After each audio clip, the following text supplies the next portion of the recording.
want to bring this one up because we got to explore this for a second. The correct response to being called a puppet is I'm a puppet of American interests or Canadian for Viva. The propaganda going on is completely insane. The danger here is very underappreciated. And Robert, I'm going to share this. It was an article that Eric Hunley shared about 7 fake news stories coming out. Robert, you can see this, correct? Yeah. The stories, and these are coming from the mouth of Zelensky, who one of the stories was Snake Island. Oh, the ghost of Kiev. I've discovered, by the way, there's a website where you can find deleted tweets of politicians, and I won't put anyone on blast, but the people. For those that don't know, there's been a famous meme effort by the 4chaners to stick Sam Hyde in the middle of a wide range of events around the world. And they spread, and politicians were retweeting this, a picture of the ghost of Kiev. And of course, it was Sam Hyde. And as Tucker Carlson pointed out, I mean, this is laughably absurd, were some of the lies that were being regurgitated. But the New York Times said it's okay if they do it on behalf of war. Yeah, because if it's a right war, then it's okay to have some of these fake news stories. You gotta keep up the morale, even if it's propaganda. And the amount of people actually parroting that point is it's all on Twitter, so you don't know how much of this is actually real. The Ghost of Kiev, which apparently was footage from a video game, didn't exist. The story of a lone fighter jet downing Russians, retweeted by prominent American politicians. Don't care to name them. Russian planes flying over Kiev. Where's Zelensky visiting the troops? I mean, these are old images that people are recirculating because they're being repurposed and rebranded. This is the Luhansk power station explosion. This is Eric Hunley tweeted this out on Twitter, so you can go find it there. But oh yeah, here you go. The Russian warship, Snake Island. 13 Ukrainian soldiers told Russia to go after themselves before the number of politicians they repeated it. Chenky, the Young Turks repeated, and he was about to cry at the end of the story. It's ironic. Some of these left people that started off being anti-war are now the biggest war propagandists and war promoters out there.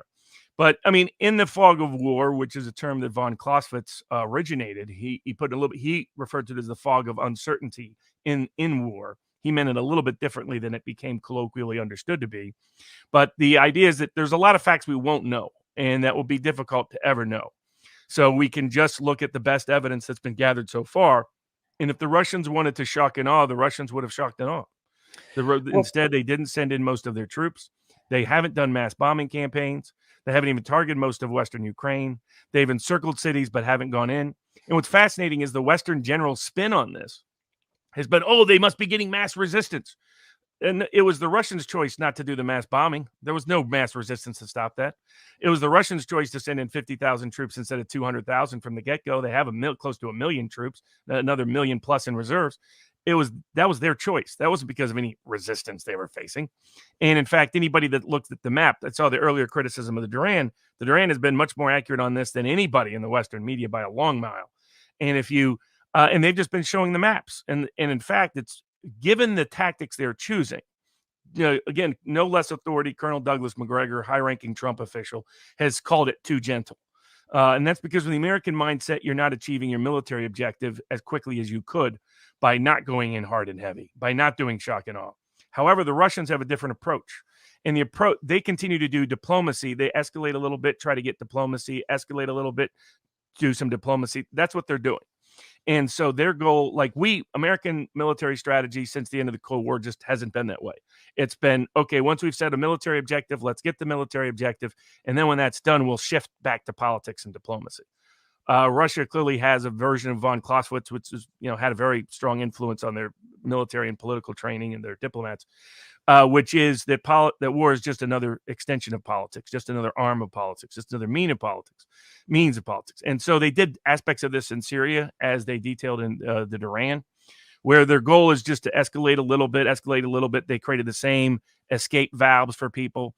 They said, look, if you don't want to be in part of the conflict, you can just go home and try to get as many civilians out of the war zone and then go in. Generally, American some of the people that follow military aspects can't even understand this because we haven't utilized it much. We've been, when we went into NATO, went into the Balkans, went into the Yugoslavia in the mid-1990s, it was just bomb the hell out of them for 90 days. I think it ended up being 79 days. We went in Iraq. It was just, we didn't continue to do negotiations as we were going in. It was crush. Now, it still took us 3 weeks to get to Baghdad, despite a massive bombing campaign. So you would expect the Russian effort to take 2 to 3 months, given the size and scale, given the urban war zones that could exist, and so on and so forth. What they've been trying to do is escalate just enough to try to get Ukraine back to the table. And when it doesn't happen, then they escalate a little more, and so on and so forth. And as Putin has made clear, their terms and conditions are going to get more and more onerous. And diplomatically, the more they have to continue to engage in the conflict. We haven't really seen real urban warfare, and hopefully we won't. There's, again, the rules of war are you have to take efforts to avoid civilian casualties and civilian targets. You cannot target civilians deliberately and directly. I'll be frank, the U.S. really hasn't abided by the Geneva Convention in any war we fought since the end of the Cold War. So there's that caveat to this. By the way, you're on mute. How many civilians died in Iraq? I should say, how many civilians were killed in Iraq? Hundreds of thousands. Okay. Now, and thousands died in Serbia in the bombing. Thousands of civilians. Most of the people who died in the Serbian conflict were civilians. Bishop Cruz, I said we're going to get to the Nazi, whether or not it's an excuse or a reason.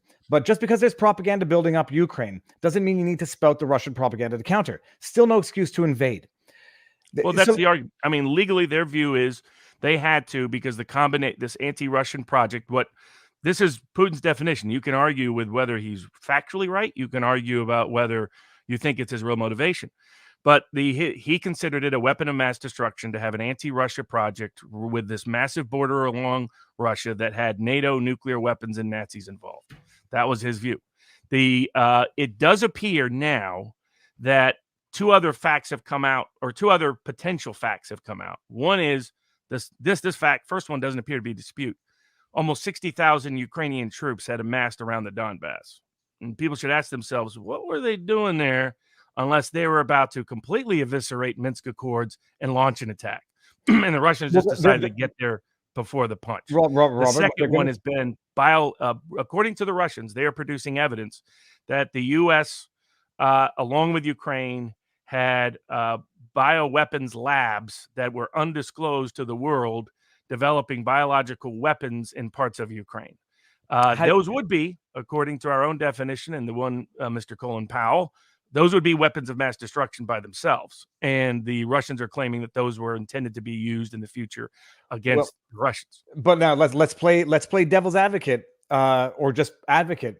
Undisclosed to the world, meaning I'm saying something exists with no evidence that it exists, or that they produced internal Ukraine. Now, the question will be whether this evidence is authentic or not, but they have produced evidence from from the places and facilities they've seized that show directions and instructions from involving U.S. and Ukrainian authorities to destroy everything that was in those labs as soon as the invasion began. So that's the evidence they've produced so far. We haven't seen the scope of the evidence, but there have been rumors of this from the very get-go. There have been, your independent journalist types have been saying this is true for quite from the beginning. And they were dismissed as QAnon conspiracy theorists. Maybe it turns out they won't. And anybody that knows the history of biosafety, lab research, biosafety, I don't know why they call it that, but knows that this would not, put it this way, this would not be that big of a shock, unfortunately. And it's interesting in the context of Wuhan, the pandemic, the video you were showing earlier. My question, I know the limits of my own knowledge. My question would be, let's just assume, let's just take for granted the argument is true. It's a Wuhan type lab. Does blowing it up with a missile actually resolve the problem, or does that just exacerbate the spread? I mean, I don't know how these things work, but that would be my reflexive question. My understanding is they've taken, we don't know. All we know is that the information they've produced, that these labs exist and these labs no longer have this facility or capability based on the Russian intervention. So beyond that, don't know the any details. And again, it will be with the fog of war. So we'll have to guess and infer and so on and so forth, and the rest.